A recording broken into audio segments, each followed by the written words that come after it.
Bien, vamos a hablar ahora de lo que son las hernias, ¿no? Las hernias son un capítulo muy grande en lo que es cirugía. Hablar de hernias en un corto tiempo es un poco complicado, ¿no? No vamos a desarrollar los tipos de hernias, no vamos a hablar del tratamiento en cada una de ellas, pero hay algunas cosas que sí tienen que tener en mente y tienen que saber qué es lo que más qué es lo que más preguntan, ¿ok? Para tener una idea de cómo es la patogenia de una hernia, vamos a ver este cuadrito. ¿Cómo se va a desarrollar una hernia, ¿no? Primero, lo que existe es un defecto, una debilidad en la pared abdominal, normalmente cerca o en un orificio natural, ¿no? Eso es la diferencia, digamos, entre una hernia y una eventración. En cambio, en una eventración, este anillo, el anillo herniario, va a estar en una cicatriz previa. Muy bien, este defecto, debido al aumento de la presión dentro del abdomen, va a hacer que el contenido intraabdominal empiece a protruir, empiece a empujar hacia afuera, produciendo una relajación de la zona y un aumento del diámetro. Posteriormente, si persiste ese aumento de la presión y no se corrige el defecto, lo que se va a producir es que en la hernia se introduzca material o tejidos que deben estar dentro del abdomen. Puede ser epiplon, donde en realidad lo único que va a haber es dolor, o asas intestinales.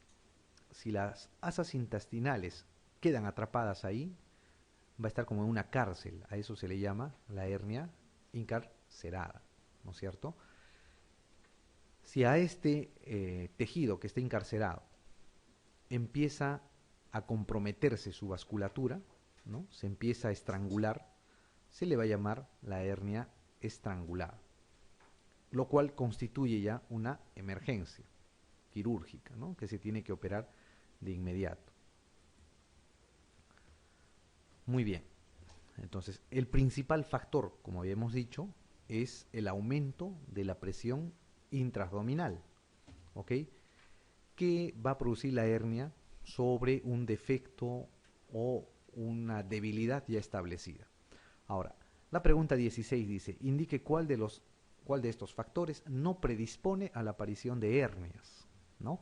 Obesidad, prostatismo, hipertensión arterial, tos crónica o estreñimiento. ¿Cuál será?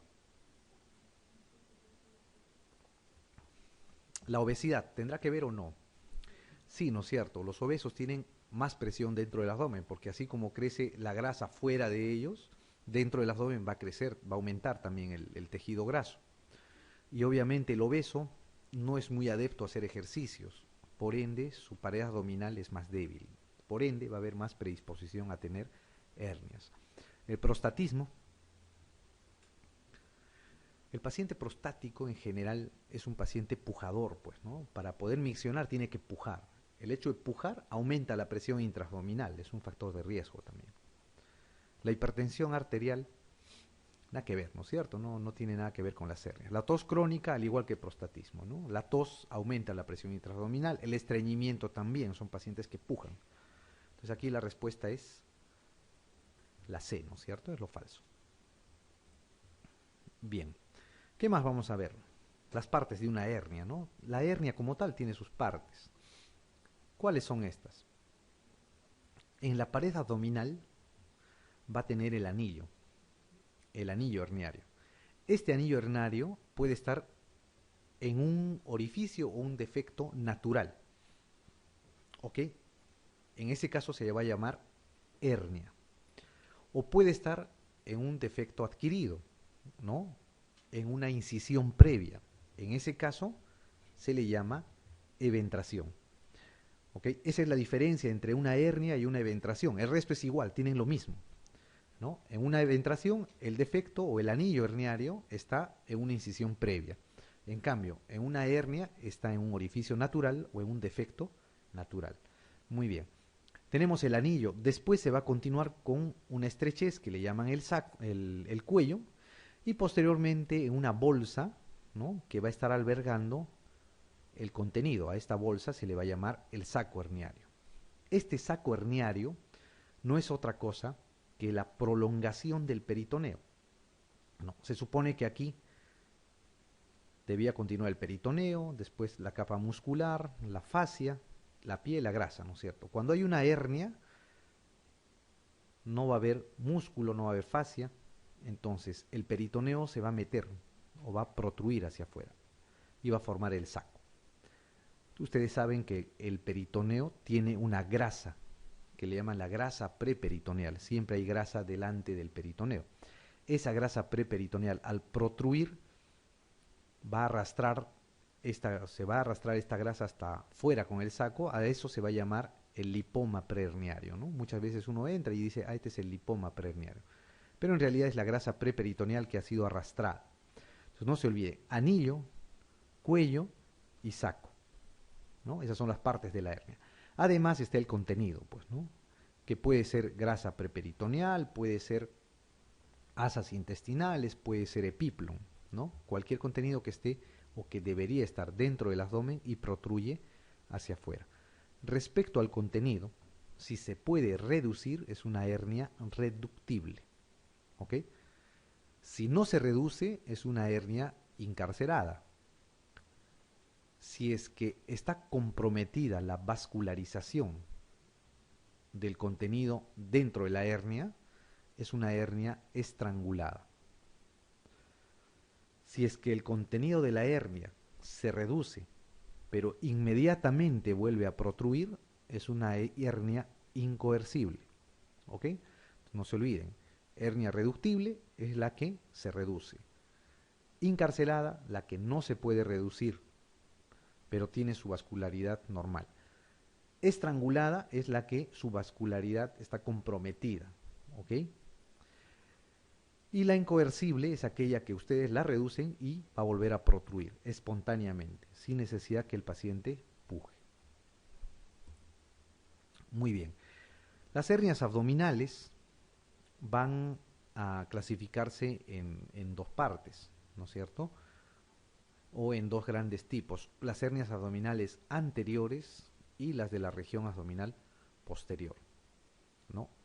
Las de la región abdominal anterior va a ser la epigástrica, en la parte más superior, por encima del ombligo, en la línea media, la umbilical, que está en el ombligo, la inguinal, en el canal inguinal, y la femoral, que está por debajo del canal inguinal. Hacia atrás vamos a tener la hernia de Petit y la hernia de Greenfield, la hernia dorsal o de Greenfield y la hernia lumbar o de Petit. Además, en la pared abdominal anterior vamos a tener otra hernia que es un poquito más rara, que es la hernia de Spiegel. Vamos a verla y desarrollarla más adelante. La hernia de Spiegel está en la línea semilunar, o sea, entre el recto anterior, el músculo recto anterior y los músculos anchos, ¿no?, en esa zona. Y tenemos también la otra hernia, que es la hernia obturatriz, que no se ve cuando uno examina la pared abdominal anterior. Estas son las hernias de la pared abdominal, ¿no es cierto?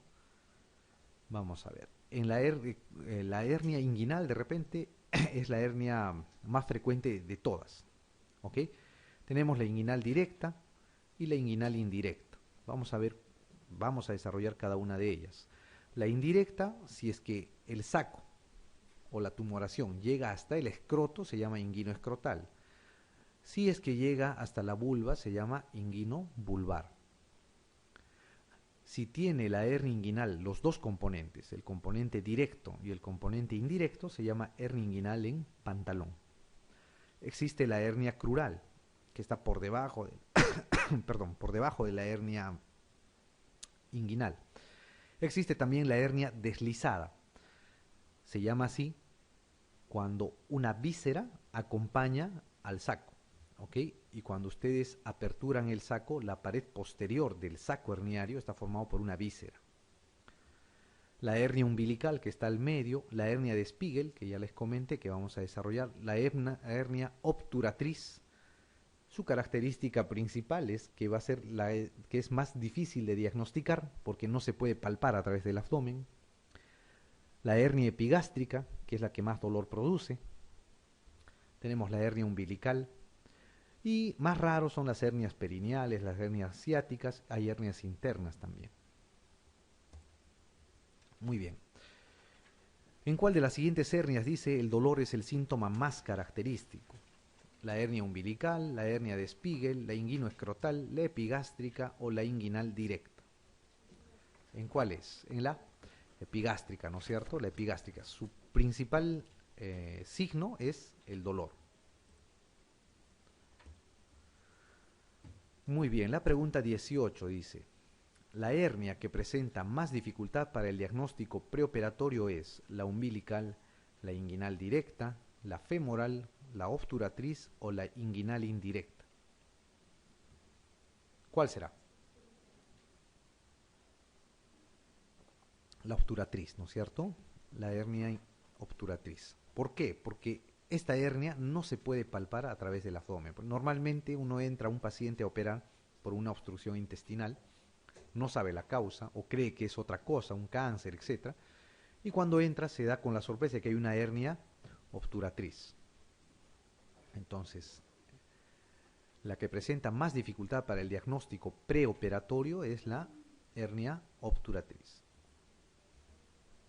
Bien, vamos a hablar ahora vamos a empezar a hablar de las hernias inguinales, ¿no?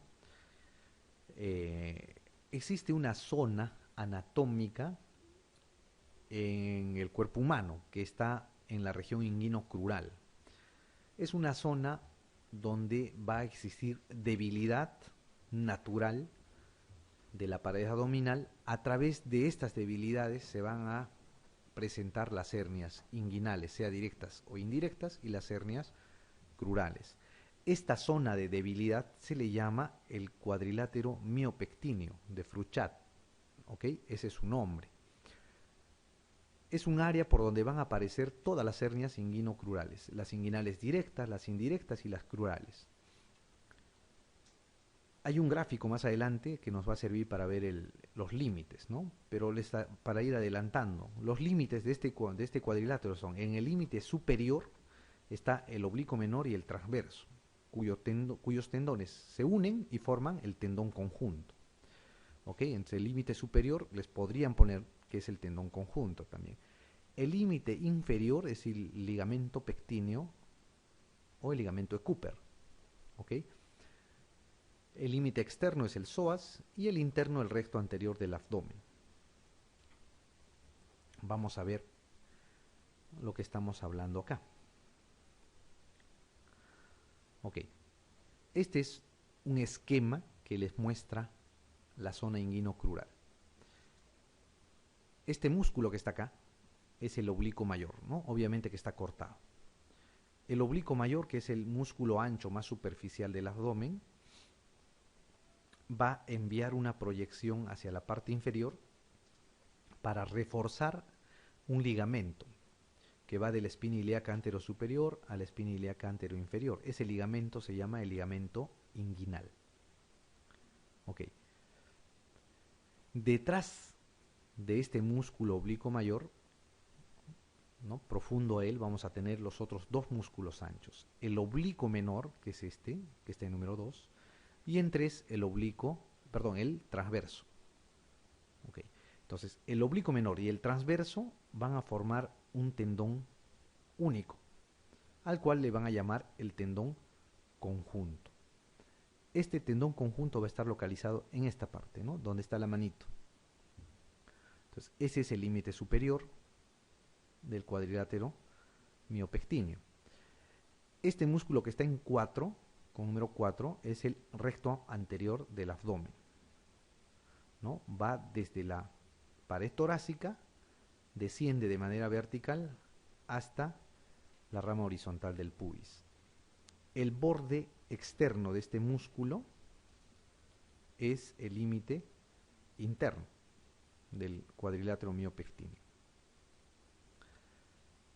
Debajo vamos a encontrar la rama horizontal del pubis, reforzado por un tendón.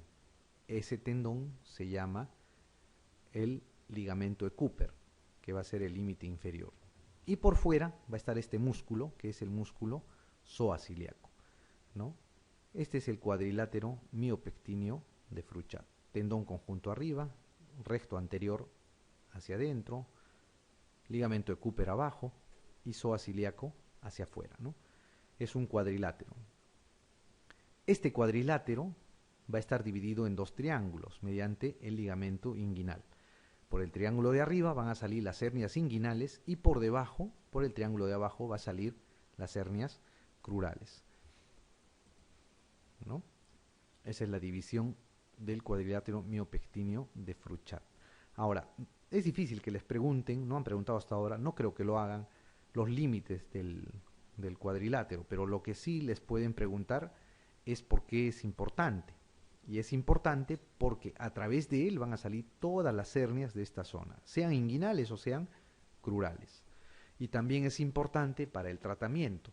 Cuando se realiza un tratamiento, por ejemplo, laparoscópico de las hernias, se tiene que cubrir estas tres zonas de defecto para evitar la reaparición de hernias.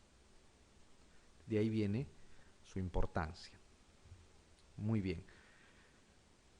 Habíamos visto que el ligamento inguinal va a dividir al cuadrilátero en dos zonas, ¿no es cierto? La región inferior, por donde van a salir las hernias crurales, y la región superior, por donde van a salir las inguinales. A esta región superior se le conoce como el conducto inguinal. El conducto inguinal entonces va a estar ubicado en la parte inferior del abdomen, ¿no? Por encima del ligamento inguinal, y va a servir de zona de aparición de las hernias inguinales, sean directas o sean indirectas. Este conducto inguinal va a estar ubicado, va a estar, digamos, lleno, va a estar el contenido de este conducto inguinal va a ser representado en el varón por el cordón espermático y en la mujer por el ligamento redondo. Cualquiera sea el caso, si es el ligamento redondo o el cordón espermático, este conducto inguinal va a tener cuatro paredes. Una pared inferior que está acá con el ligamento inguinal, una pared superior con el tendón conjunto, una pared anterior con el oblicuo mayor y una pared posterior con la fascia transversalis. Ok, levantando el ligamento inguinal vamos a tener el ligamento de Cooper, el anillo crural hacia la parte externa, y por ese anillo crural es por donde van a emerger las hernias crurales, pegados a los vasos femorales. Esta es una vista de la parte posterior de esta zona, ¿no? Una vista endoscópica. Cuando se hace la laparoscopía se ve más o menos así. En la laparoscopía la anatomía es distinta, ¿no? ¿Qué cosas deben recordar de la parte anatómica de la laparoscopía? Cuando hacen la laparoscopía de esta región o cuando se repara una hernia vía laparoscópica, tienen que tener en cuenta dos triángulos. Un triángulo externo, que está en verde, y un triángulo interno, que acá está en morado. El triángulo interno está limitado por el conducto deferente y los vasos espermáticos. Debajo de este triángulo van a estar los vasos ilíacos. Por eso se le llama el triángulo de Dunn o el triángulo de la muerte. Si ustedes hacen un punto o ponen una grapa o intentan suturar sobre esta zona, sobre este triángulo, van a lesionar los vasos ilíacos, ¿no? Y normalmente esa lesión es mortal.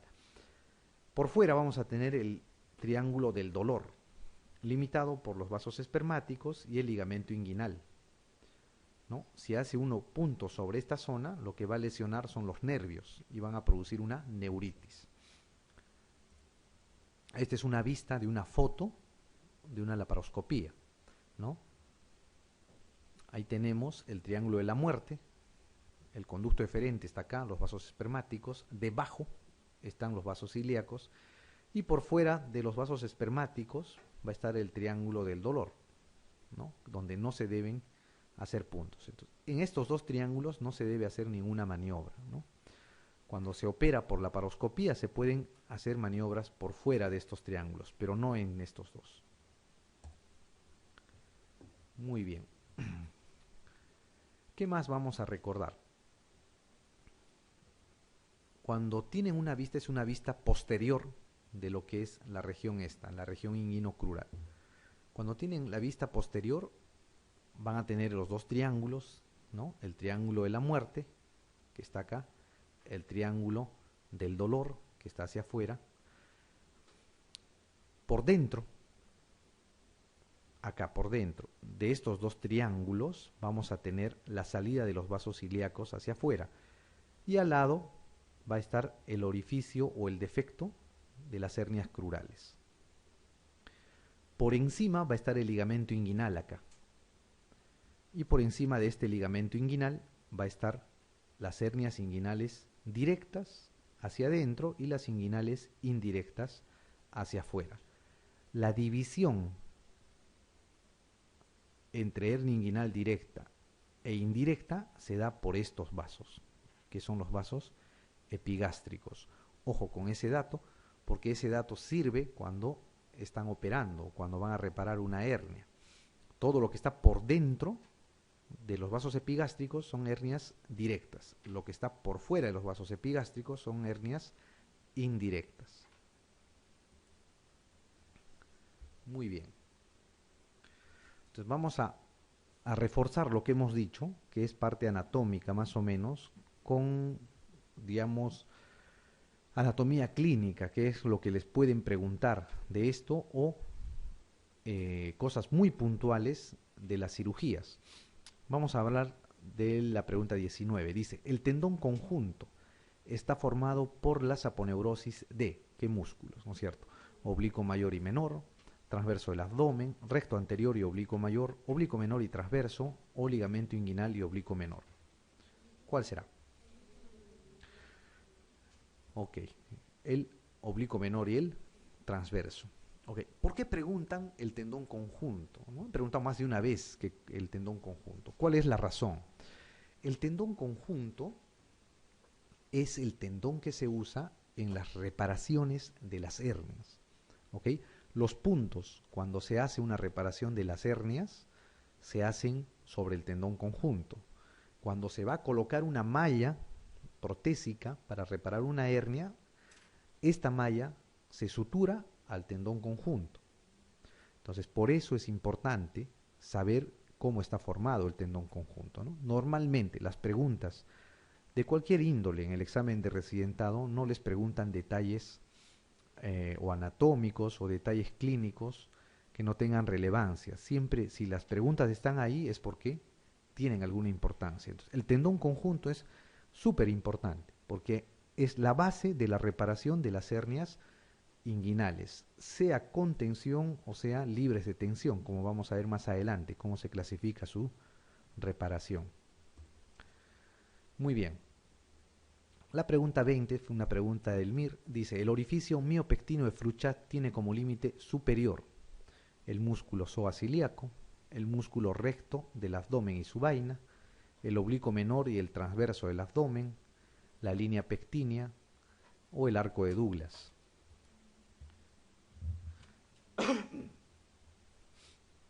¿Cuál será el límite superior? Lo mismo, habíamos dicho, ¿cuál era digamos, la vedette en la reparación de las hernias inguinales? El tendón conjunto. Y de estas, ¿cuál es el tendón conjunto? La C, el oblicuo menor y el transverso. ¿Ok?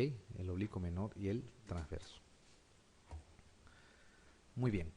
Vamos a hablar de lo que son las hernias inguinales indirectas.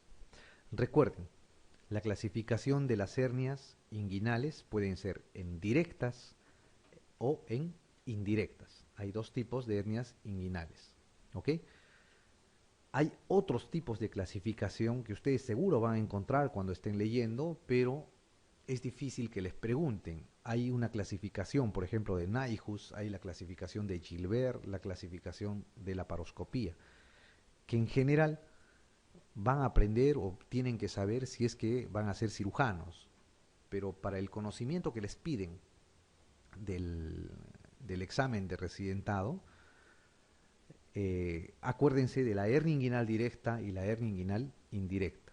¿Ok? No hay que perder el tiempo en estar aprendiendo clasificaciones que no les van a ser útiles.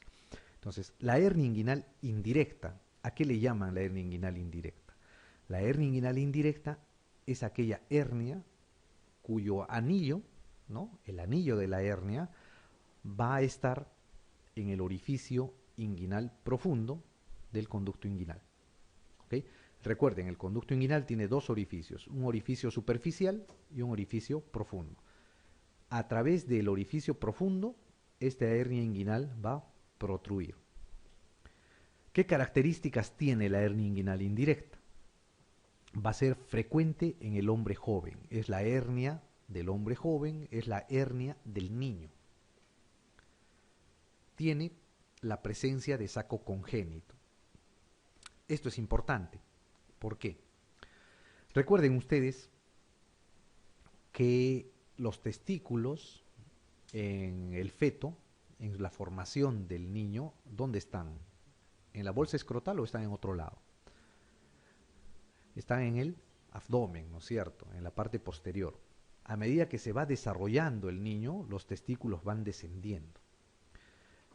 Y al descender, van a atravesar el canal inguinal por el conducto inguinal y van a llegar a la bolsa escrotal. Incluso si es que los testículos no descienden hasta la bolsa escrotal, se quedan en el camino, se produce una enfermedad que se llama la criptorquidia, ¿no es cierto? Muy bien, entonces al descender el testículo hasta la bolsa escrotal, va a arrastrar todos los tejidos que están en el abdomen. Arrastrará el peritoneo, va a arrastrar la fascia transversalis, va a arrastrar la grasa, va a arrastrar al músculo y va a formar lo que es el cremaster, la fascia espermática externa, la fascia espermática interna, etc. Y va a descender por un conducto. ¿Ok? Este conducto se llama el conducto peritoneo, porque va a unir el peritoneo vaginal, va a unir el peritoneo a la túnica vaginal del testículo. ¿Ok? Por eso se llama el conducto peritoneo vaginal. La persistencia de este conducto peritoneo vaginal va a producir la hernia inguinal indirecta. Por eso es que la hernia inguinal indirecta es frecuente en el hombre joven o en el niño. ¿Ok? Tiene presencia de saco congénito. Protruye a través del anillo inguinal profundo, como les habíamos dicho. Ocurre 3 a 5% de los varones recién nacidos, ¿no? ¿Cuál es el tratamiento de la hernia inguinal indirecta? Es realizar la ligadura del saco herniario, o sea, cerrar el orificio por donde está atravesando la hernia, por donde está iniciando la hernia, ¿no? Ese es el tratamiento en el niño. En el adulto se hace eso mismo, pero se coloca una malla protésica, pues, ¿no? De refuerzo. Muy bien, como les decía, la hernia inguinal indirecta se caracteriza por la persistencia del conducto peritoneo vaginal. ¿Ok? Va a protruir por el anillo inguinal profundo. Si va a llegar hasta la bolsa escrotal, se le va a llamar inguino escrotal.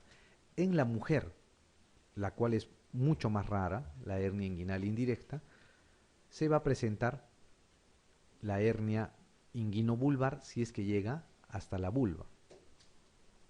El tratamiento en ambos casos es el mismo, ligadura alta del saco y si es adulto se va a poner la malla protésica. Muy bien, así como tenemos la hernia inguinal indirecta, tenemos la hernia inguinal directa. La hernia inguinal directa va a protruir no a través del orificio inguinal profundo, sino a través de la pared posterior del conducto inguinal. La pared posterior del conducto inguinal está formada por fascia transversalis. En esta fascia transversalis existe un triángulo que se llama el triángulo o el trígono de Hasselbalch. A través de ese triángulo de Hasselbalch va a protruir la hernia inguinal directa.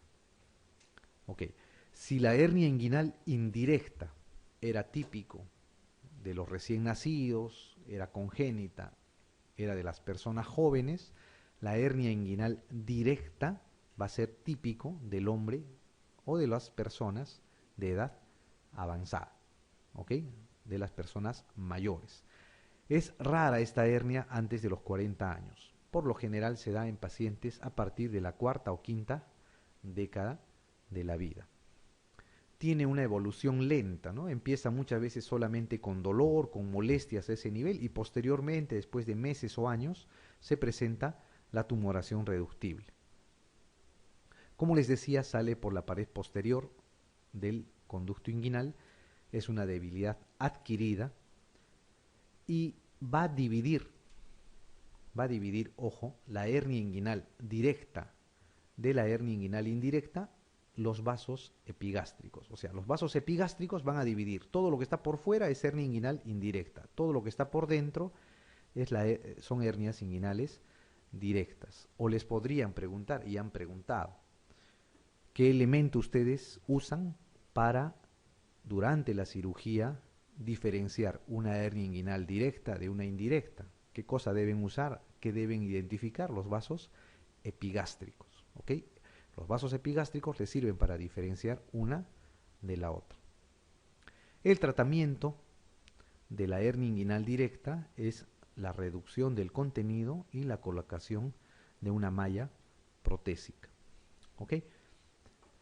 Vamos a ver más adelante que también se hacía otro tipo de tratamiento, incluso hay veces se hace ese tipo de tratamiento en la actualidad, que es la reparación con tensión de las hernias. Muy bien. Lo que les decía, ¿no es cierto? La pregunta 21 dice, ¿cuál es la arteria que permite diferenciar una hernia inguinal directa de una hernia inguinal indirecta? La arteria femoral, la epigástrica inferior, la folicular, la deferente o la del epididimo. La epigástrica, ¿no es cierto? La epigástrica inferior. Muy bien. La 22 dice, la hernia inguinal directa, ¿no? Es aquella que emerge por el triángulo de Calot, el anillo inguinal profundo, el anillo inguinal superficial, el anillo crural o el triángulo de Hasselbalch. El triángulo de Hasselbalch, ¿no es cierto? O la pared posterior del conducto inguinal. Bien.